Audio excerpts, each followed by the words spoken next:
இது news first prime time sunrise. அனைவருக்கும் இனிய காலை வணக்கம். நீங்கள் இணைந்து கொள்வது இலங்கையின் முதல் தர செய்தி வழங்குனர் நியூஸ் ஃபர்ஸ்டின் காலை நேர பிரதான செய்தி அறிக்கையோடு. கொழும்பில் அமைந்துள்ள நியூஸ் ஃபர்ஸ்டின் பிரதான கலையகத்தில் இருந்து உங்களை சந்திக்கும் நான் சண்முகநாதன் வினோதர்ஷன்.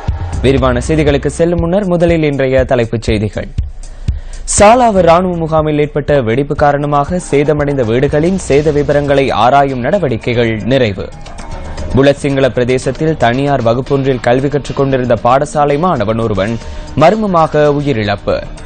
தனமல்வில பொத்தகம பிரதேசத்தில் ஏற்பட்ட வாகன விபத்தில் 5 பேர் காயமடைந்துள்ளனர்.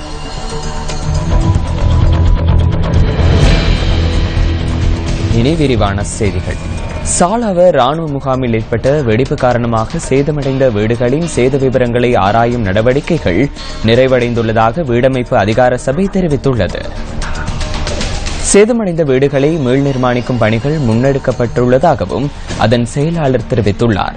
இதன் பிரகாரம் முழுமையாக சேதமடைந்த வீடுகள், பகுதியளவில் சேதமடைந்த வீடுகள் மற்றும் வேறு சேதங்கள் ஏற்பட்ட வீடுகள் என பிரித்து அவற்றுக்கான மீள் நிர்மாண பணிகளை ஆரம்பிப்பதற்கான நடவடிக்கைகளை அரசாங்கம் மேற்கொண்டுள்ளது.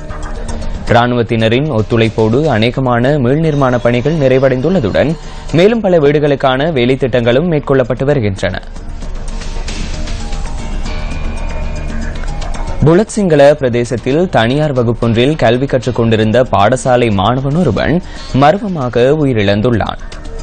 நேற்று மாலை 3 மணியளவில் குறித்த மாணவன் தனியார் வகுப்பில் கல்வி கற்றுக் கொண்டிருந்த போது உயிரிழந்துள்ளதாக போலீசார் தெரிவித்தனர். குறித்த மாணவனுக்கு எவ்வித நோயும் இருக்கவில்லை என உறவினர்கள் தெரிவித்தனர். மாணவனின் மரணம் தொடர்பிலான பிரேத பரிசோதனைகள் முன்னெடுக்கப்பட உள்ளதாகவும் தெரிவிக்கப்படுகின்றது. மாணவனின் சடலம் தற்போது நாகுடை வைத்தியசாலையில் வைக்கப்பட்டுள்ளது. இதன்போது 14 வயதுடைய புலத் சிங்கள யடகம்பிட்டிய பகுதியைச் சேர்ந்த மாணவனே இவ்வாறு உயிரிழந்துள்ளமை குறிப்பிடத்தக்கது. நாடு முழுவதிலும் உள்ள ஆரம்ப சிறுவர் பராய அபிவிருத்தி மத்திய நிலையங்கள் தொடர்பில் கணக்கெடுப்பொன்றை முன்னெடுக்க சிறுவர் மற்றும் மகளிர் விவகார அமைச்சு தீர்மானித்துள்ளது.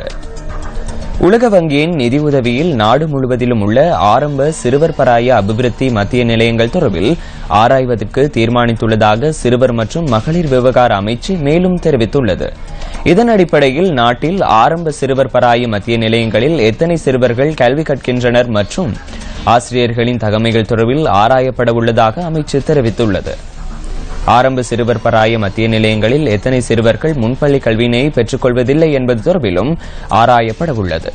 பிரதேச செயலகங்களின் ஊடாக நியமிக்கப்பட்டுள்ள ஆரம்ப சிறுவர் பராய மத்திய நிலைய அதிகாரிகள் ஊடாக இந்த கணக்கெடுப்பு முன்னெடுக்கப்பட உள்ளமை குறிப்பிடத்தக்கது. தனமல்வில பொத்தகம பிரதேசத்தில் ஏற்பட்ட வாகன விபத்தில் 5 பேர் காயமடைந்துள்ளனர்.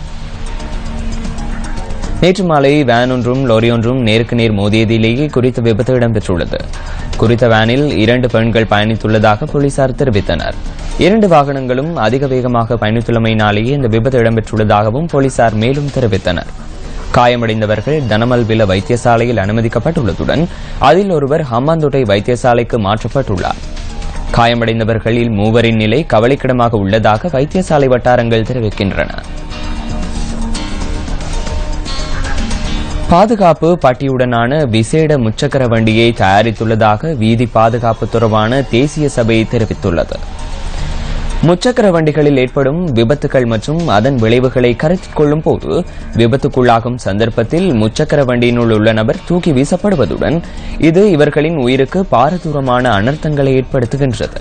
இதனால் முச்சக்கர வண்டியில் பயணிப்போரின் வசதி மற்றும் பாதுகாப்பின் நிமித்தம் அதற்கான கட்டமைப்புகளை பொருத்துமாறு இலங்கைக்கு அதிகளவில் முச்சக்கர வண்டியினை இறக்குமதி செய்யும் நிறுவனத்திற்கு அவர்கள் ஆலோசனை வழங்கியுள்ளனர். இன்றைய வானிலை தகவல்களுடன் இணைந்து கொள்கின்றார் வானிலை அதிகாரி முகமது சாலிஹின். மத்திய சப்ரகமுவ மேல் மற்றும் வடமேல் மாகாணங்களிலும் காலி மாத்தறை மாவட்டங்களிலும் இடைக்கிடையே மழை பெய்யக்கூடும். இதேவேளை மன்னார் மாவட்டத்திலும் சிறிதளவு மழை பெய்யக்கூடும். நாட்டின் வட அரை பிராந்தியத்தில் குறிப்பாக வடக்கு மற்றும் வடமத்திய மாகாணங்களில் அடிக்கடி பலத்த காற்று வீசக்கூடும் என எதிர்பார்க்கப்படுகின்றது. கடல் பிராந்தியங்களை பொறுத்தவரையில் மன்னார் தொடக்கம் கொழும்பு காலி ஊடாக ஹம்பாந்தோட்டை வரையான கரையோரத்துக்கு அப்பாலுள்ள கடல் பிரதேசங்களில் சிறிதளவு மழை பெய்யக்கூடும். காற்று மணித்தியாலத்துக்கு 30 முதல் 40 கிலோமீட்டர் வேகத்தில் தென்மேற்கு திசையில் இருந்து வீசும்.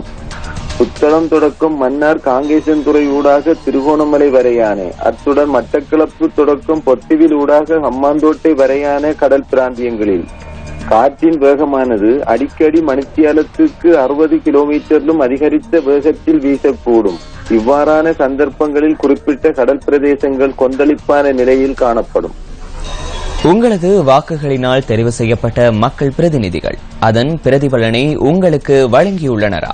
இது தொடர்பில் மீண்டும் சிந்தி உங்கள் வேலை திட்டத்தினூடாக சந்தர்ப்பத்தினை வழங்குவதற்காக நியூஸ் ஃபர்ஸ்டின் மக்கள் சேவை 3 கட்டங்களாக முன்னெடுக்கப்படுகின்றது.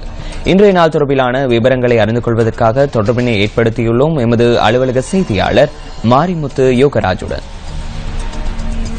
நியூஸ் ஃபர்ஸ்டினால் முன்னெடுக்கப்படும் மீண்டும் சிந்திகள் நிகழ்ச்சி திட்டமானது இன்று சீதாலிய பகுதியில் முன்னெடுக்கப்பட்டு இருக்கின்றது. அதன் அடிப்படையில் நேற்று நாங்கள் மேரியபெத்த மற்றும் பண்டரவளி போன்ற பகுதிகளுக்கு விஜயம் செய்திருந்தோம். அங்கு இருக்கின்ற வாக்காளர்கள் எங்களிடம் பொதுவாக முன்வைத்த ஒரு பிரச்சனைதான், இந்த நாட்டில் நாங்கள் பல தியாகங்களை செய்துதான் வாக்குரிமைகளை பெற்றுக் கொண்டோம். ஆனால் இன்று வரையும் அந்த வாக்குரிமைக்கு எந்த விதமான ஒரு பலனும் கிடைக்கவில்லை. குறிப்பாக ஒரு வருடம் தாண்டியும் மேரியபெத்தையில் இடம்பெற்ற மண்சரிவின் காரணமாக இடம்பெயர்ந்திருக்கின்ற மக்களுக்கான வீடுகள் இன்று வரையும் கிடைக்கவில்லை. அவர்களுடைய வாழ்க்கையினை பயன்படுத்தி அரசியல்வாதிகள் தங்களுடைய அரசியல் நகர்வுகளை முன்னெடுத்து வருகின்றார்கள். இது போன்ற பல பிரச்சனைகளை நாங்கள் தொடர்ந்து கொண்டு வருவதற்கு தயாராக இருக்கின்றோம். இன்று நாங்கள் ஹட்டன் பிரதேசத்திற்கு விஜயம் செய்திருக்கின்றோம். ஒரு ஜனநாயக நாட்டில் உங்களால் தெரிவு செய்யப்பட்ட, உங்களின் வாக்குகளால் தெரிவு செய்யப்பட்ட உள்ளூராட்சி சபைகள், மாகாண சபைகள், பாராளுமன்ற உறுப்பினர்கள் தொடர்பில் நீங்கள் கொண்டுள்ள நிலைப்பாடு என்ன? மீண்டும் சிந்தியுங்கள். ஹட்டன் நகரில் இருந்து நியூஸ்க்காக மாரிமுத்து யோகராஜ். மீண்டும் சிந்தியுங்கள். உங்கள் வாக்கிற்கு பலன் கிடைக்கின்றதா? உண்மையை சொல்ல போனால் இன்று அரசியல் பற்றி பேசினாலே அது ஒரு சாக்கடை என்று சொல்லுகிற அளவுக்கு நம் தேசத்தினுடைய அரசியல் பாழ்பட்டு போய் நிற்கிறது. அதனால் இந்த அரசியலை தூய்மைப்படுத்த வேண்டிய தேவை மீண்டும் வந்திருக்கிறது. சாக்கடை என்று சொல்லி அரசியலை நாம் ஒதுங்கிக் கொள்ள முடியாது. ஏனென்றால் நாமும் அதனோடு தொடர்பு பட்டுத்தான் இருக்கிறோம். அதனை தூய்மை செய்கிற கடமை நம் எல்லோருக்கும் இருக்கிறது. இன்று மீண்டும் இலங்கையில் ஒரு மறுமலர்ச்சி மாற்றம் ஏற்பட்டிருக்கிறது. ஊழல்களோடு இருக்கக்கூடிய அரசியல் தலைவர்களை நாம் புறம் தள்ளிவிட்டு பழையபடி நம் நாட்டை உயர்வு நோக்கி நகர்த்தக்கூடிய தலைவர்களை உண்டாக்க வேண்டும். ஊழல்வாதிகளை இனம் காண வேண்டும், அவர்களை இனம் காட்ட வேண்டும். அப்படி காட்டப்படுகிற பொழுது உண்மை தலைவர்கள் தானாக வெளிவருவார்கள். அத்தகைய உண்மை தலைவர்களை உருவாக்கினால்தான் இந்த தேசம் பழையபடி தன் புகழை பெறும் என்று கருதுகிறேன். மீண்டும் சிந்தியுங்கள். உங்கள் வாக்கிற்கு பலன் கிடைக்கின்றதா? இத்துடன் நியூஸ் ஃபர்ஸ்டின் காலை நேர பிரதான செய்தி அறிக்கை நிறைவடைகின்றது. மீண்டும் சந்திக்கலாம் 10:25 மணித்தியால செய்தி. வணக்கம். Hotline 0114-896-896 www.newsfirst.lk. Feedback at newsfirst.lk.